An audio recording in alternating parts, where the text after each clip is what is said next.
Atensyon mga Filipino senior citizens, 1,000 pesos monthly ng Universal Social Pension Bill. Kulang na kulang. Pag-uusapan mamaya-maya kasama ang Senior Citizens Association President. Mamaya-maya po yan. Hello mga ka-vlogs! Welcome dito sa aking YouTube channel. Magandang araw po sa lahat ng mga manonood. Saan po kayong dako sa mundo? Kumusta mga ka-vlogs? Well anyway, atin pong pag-uusapan ngayon mga ka-vlogs itong 1,000 pesos monthly na pension under the Universal Social Pension Bill. Dahil ayon po sa isang grupo ay kulang na kulang daw ito. Well, narito po, panoorin at pakinggan niyo po si Mr. Floro Francisco, ang founding president ng Seniors Citizen Association Incorporated, mga ka-vlogs. Sir, gaano ba kahalaga itong isinusulong na Universal Social Pension Bill? Tama po sa Kamara ito, no? At ang rekomendasyon ay 1,000 monthly pension for indigent and non-indigent senior citizens? Hindi po exactly ganyan. Umattend po ako nung 6 regular meeting ng House Committee on Senior Citizen. At ang napagdesisyonan ng committee ay para lang masimulan na ay magbibigay sila ng 500 na universal pension para sa mga non-indigent. At may panukala sila na itataas ito ng 250 for the next 2 years para pumantay ng 1,000 doon sa mga current na nakakatanggap ng 1,000 na mga indigents. Okay. So sa ngayon po, yung mga indigent, 1,000 ang natatanggap. Opo. Yung non-indigent, ang proposal, wala sila natatanggap. Ang proposal po ay ang napagkasunduan kasi sabi raw ng DBM walang pera. Pero hindi kami naniniwala na walang pera ang gobyerno eh. Ang daming winawaldas, ang daming ninanakaw ng mga kurakot, tapos bilyon-bilyon, trilyon. Sasabihin nila walang pera para sa mga seniors. Ang napagkasunduan po nila ay bigay na lang daw muna ng 500 dahil yun daw ang sinasabi ng DBM na available. So ngayon ay nasa Appropriations Committee na po para aksyonan nila yung rekomendasyon na 500 and then with additional 250 per year for the next 2 years para pumantay ng 1,000. Pero hindi po kami nawawalan ng pag-asa dahil sa Senado ay pinag-uusapan din po ito. Opo. At may mga panukala sa Senado, yung iba pa nga sa mga ibang senador ay 1,500 ang proposal nila.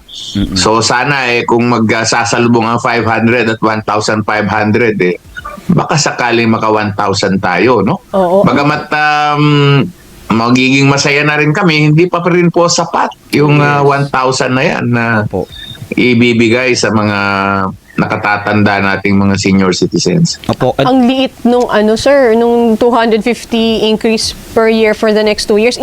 Ayan po, no, yung napakinggan at napanood si Mr. Floro Francisco ng Senior Citizens Association Incorporated. Well, siya po yung founding president mga ka-vlogs sa nasabing grupo at kanya pong tahasang sinasabi na kulang talaga, no, ang 1,000 pesos monthly ng Universal Social Pension Bill. Dahil nga sa nagtataasan ngayon na bilihin, no, ang taas ng inflation, mataas ang presyo ng langis. Of course, tataas din po ang mga basic needs. Kaya kulang talaga kung tutuusin ang 1,000 pesos monthly, no?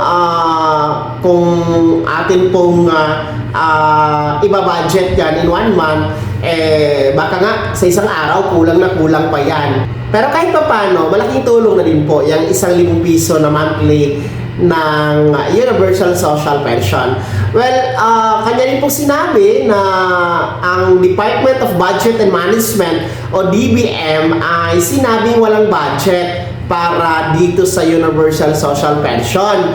Kaya nga, gagawin na lang 500 pesos monthly ang pagsimula ng Universal Social Pension. Tapos every year, dagdagan ng 250 pesos hanggang 2 taon, makukompleto ang 1,000 pesos. So yun po yung sinasabi daw ng Department of Budget and Management or DBM. Well, para sa atin, no? Ako mismo sa aking sariling kuro-kuro, wag nang utay-utayin, no? Idiretso na lang sa 1,000 pesos. Bakit pa simulan ng 500 pesos, tapos every year dagdagan ng 250? Kakarampot lang naman ang 250 pesos na yan. Wag nang ganon, kasi pwede namang idiretso na lang sa 1,000, no? Para mas makatulong po sa ating mga nakakatanda, no? Mas okay yun kesa yung magdagdag tayo ng 250 pesos every year para makumpleto ang 1,000 pesos. Isipin nyo, ano ba ang magagawa ng 500 pesos sa ngayon? Naku, baka isang tableta lang yan ng gamot, no? So, sana hindi yan ang dapat simula ng Universal Social Pension Bill kung ipapatupad. Dahil, gaya nga sinabi niya, no, marami namang pera ang gobyerno, no? Kita niyo naman yung mga mali-malitang pera, di ba?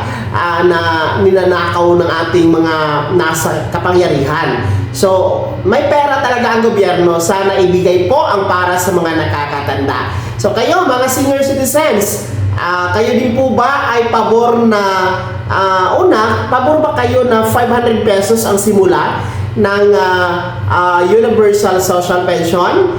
No? Pangalawa, pabor ba kayo doon sa 1,000 pesos diretso na monthly? No? Alin ba ang mas gusto ninyo? O yung 1,500 pesos na panukala dyan sa Senado? Lahat ng yan ibahagi niyo po sa comment section na nasa baba, pakilakip ng buong pangalan at kung taga saan kayo. Kung bago ka pa lang sa aking channel o di ka pa nakasubscribe, i-click mo na ang subscribe button na nasa baba. Huwag kalimutan na pindutin ang notification bell, ilagay sa all para una ka sa mga balitang i-upload ko. Maraming salamat po. God bless. Mag-ingat mga ka-vlogs.